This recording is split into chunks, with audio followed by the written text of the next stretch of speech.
Well, Carlee was all smiles for her mugshot, and we're going to talk about her charges and that smile in today's video.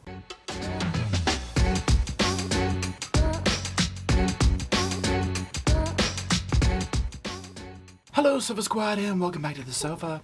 The sofa's back there, and Roscoe is chicken scratching. My name is Paul, and today we're going to be talking about the charges that we've been waiting to see what would come down the pipeline. Well, they finally came down the pipeline, and it's kind of bittersweet because they're not really what we wanted, but we wanted something at least. So what we're going to do in today's video is talk about the press conference by watching a few clips of it. I'll put that up here on the screen. We'll watch it. I'll make some commentary on it. Now, I will link it down below for those who just want to watch that without hearing my old mouth run. So without further ado, let's go ahead and review. Earlier today, Hoover police detectives obtained warrants for the arrest of Carlee Russell through the Hoover Municipal Court for her actions related to faking her kidnapping and subsequently making false statements to detectives as they investigated this case. I would have loved to have been a fly on the wall for the whole thing. Now, I wanted to put this clip up here just to kind of build the foundation, so we can start off with a solid foundation of yes, she was charged. Yes, this is coming right from the chief's mouth. Now, what's going to be interesting is to hear what he has to say about it, because he too wishes that more could be done with this, but obviously it's a starting point. So let's hear what the charges are. Her decisions that night created panic and alarm for the citizens of our city and even across the nation as the concern grew that a kidnapper was on the loose using a small child as bait. Now, here's the thing. When this went down and just what he said, the seriousness of a lie like this is major, okay? This concocted story that she came up with is next level. That is an incredibly scary thought to have, of somebody is using a toddler as bait to snatch women off the side of the road, okay? I mean, it's awful. The fact that she made that up and utilized that and weaponized that kind of a fear in the public, but then to be smiling for her mugshot like it's all a little joke, cannot roll my eyes hard enough. Let's go. This story opened wounds for families whose loved ones really were victims of kidnappings, some of which even helped organize searches in hopes they could find Carlee's alive so that her family would not experience the pain and suffering that they felt when their loved ones never returned home. And here's the thing, and I'm glad he said this throughout this whole ordeal, and especially here, because there were many people who went through this right here. They didn't get the chance for their child to come home. They didn't get the chance for their kid to be like, I'm sorry, those were all jokes, kind of a thing, right? And so it dredged up a lot of stuff. In my other videos, we've covered some articles of people, who did this and talked about it. And it's absolutely horrible what she put those people through, all for what I am imagining an incredibly selfish reason. As we know, actions can have consequences, and that's why we're here today. This afternoon, Carlee Russell, with the assistance of her attorney, turned herself into the Hoover City Jail, where she was arrested for the following charges: false reporting to law enforcement authorities, Class A misdemeanor, $1,000 bond; falsely reporting an incident, a Class A misdemeanor with a $1,000 bond. Each of these charges carry up to a year in jail and potential fine of $6,000 upon conviction.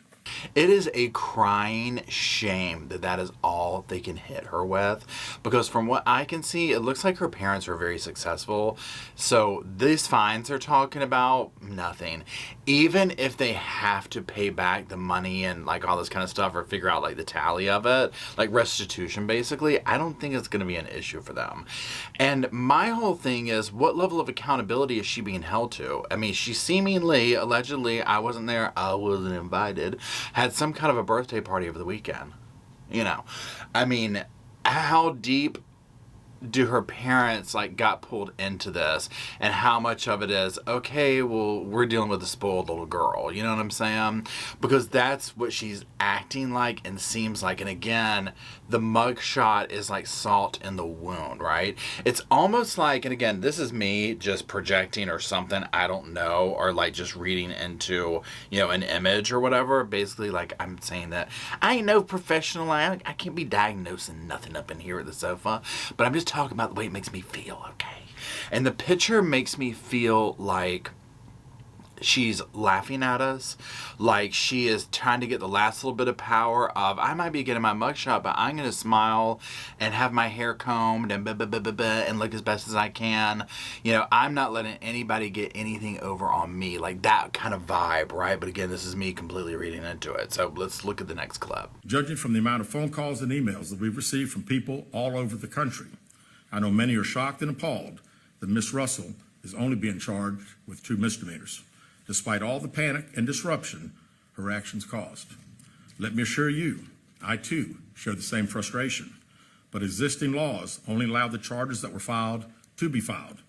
I can tell you that I will be contacting our state legislatures on behalf of law enforcement in Montgomery and asking them to look at this law applied to these facts and urge them to add an enhancement to current legislation when somebody falsely reports kidnapping or another violent crime. I mean, amen, brother. Okay, and let's just take a moment here to acknowledge his suits that he has worn throughout this.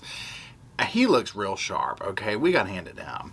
Now, also, I will say this. I always try and find some kind of silver lining in the situations that we cover and whatnot, because there just comes a point where it's like you got to do something, right?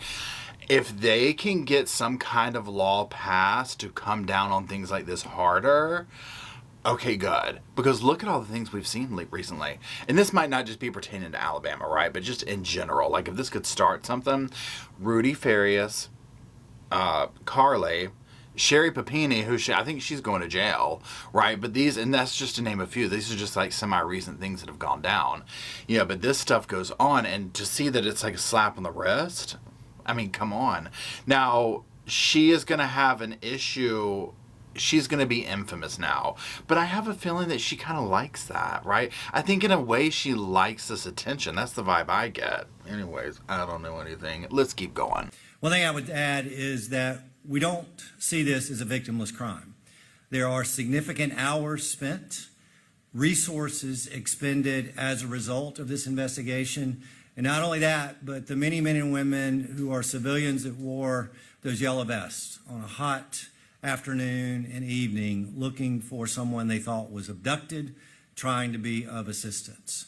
We intend to fully prosecute this case and look forward to working with the Hoover Police Department moving forward. Now, I'm glad he brought this up and saying that this is not a victimless crime, because it's not. I mean, we've talked about this in the videos I've made of it. There's lots of victims. And I mean, just for starters, the people who came out and helped search, the people who have already been victims of this type of situation, and not a fake crime, but like their loved ones have gone missing or perhaps then turned up, not living through the situation, or they've never been found, and this dredges this up. It's like a spit in their face, right? Then you get into the resources taken, because many people have said, well, this case got, she took all the attention off A, B, and C, and all this other stuff's going on, which is, it's true, right? I mean, this is what happens. And it turned out it was all a lie. And again, we are eagerly waiting to find out what this was over. I'm not sure if we ever will. And we'll hear from him. I'm not sure if I included the clip, but they'll ask him like, hey, what's up with the 49 hours where she was at? Still don't know, right? It could be a long time before we figure that out. But again, I appreciate the fact that he brought up that this is not victimless. She has victims in crimes like this. I do not believe, from what I've seen, again, I don't know her personally or anything like that, but she just doesn't seem to exhibit the type of behavior that would show that she can take that level of accountability and realization and self-reflection at this point in time.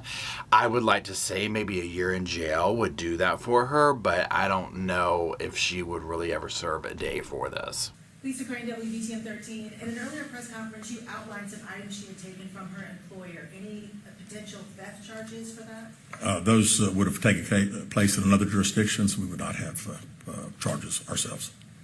Okay, now that one was major, because you heard that the theft of the stuff she stole from her place of employment, who has let her go, but I can't imagine why, right? I'm very curious to see if charges are pressed from that, because it's almost like it's up to them, right? Because that would probably be a more serious charge than these two things right here, right? Now, it wasn't that much money. It would probably be, again, some kind of misdemeanor. I don't know how that works in Alabama or whatever. But honestly, I hope that her former employer, I should say, presses charges. Because remember, people blew up their reviews and slandered them because she works there and all this. And, I mean, I'm sorry, but she ripped them off and screwed them over just as much. So they don't deserve any of that, in my opinion. So there's that. Obviously, we're going to follow this because, again, I am dying to know what she was doing and what this was over. And I imagine we'll continue to hear more and more out of this, like through the grapevine and whatnot. And again, this is like a misdemeanor thing, so it'll probably be kind of hush-hush, and, you know, we'll see. I'm sure her lawyer has told her, be quiet, but Carlee seems messy. Right? She's going to want to get back out there and do stuff, and she might already be, but she's going to also quickly learn that, girl, it's not a cute look in your town, I imagine, you know, showing your face and whatnot, and your family's name at this point. I mean, it's bad. So it'll be curious to see how that unfolds. Anyways, let me know what you think. I'm sorry this is a shorter video, but I'm working all weekend, and I saw this, and I was like, I have to come to the Sofa Squad and talk about it, get my opinions out, see what Roscoe felt about it, and see what y'all feel about it. Now, if you are still watching, we greatly appreciate it. Roscoe asked, hey, will you throw some sofas on the comment section? He wants you to throw some sofas down in the comment section. He said he'd appreciate it. And until we meet down in the comment section to continue the conversation, we'll see y'all there.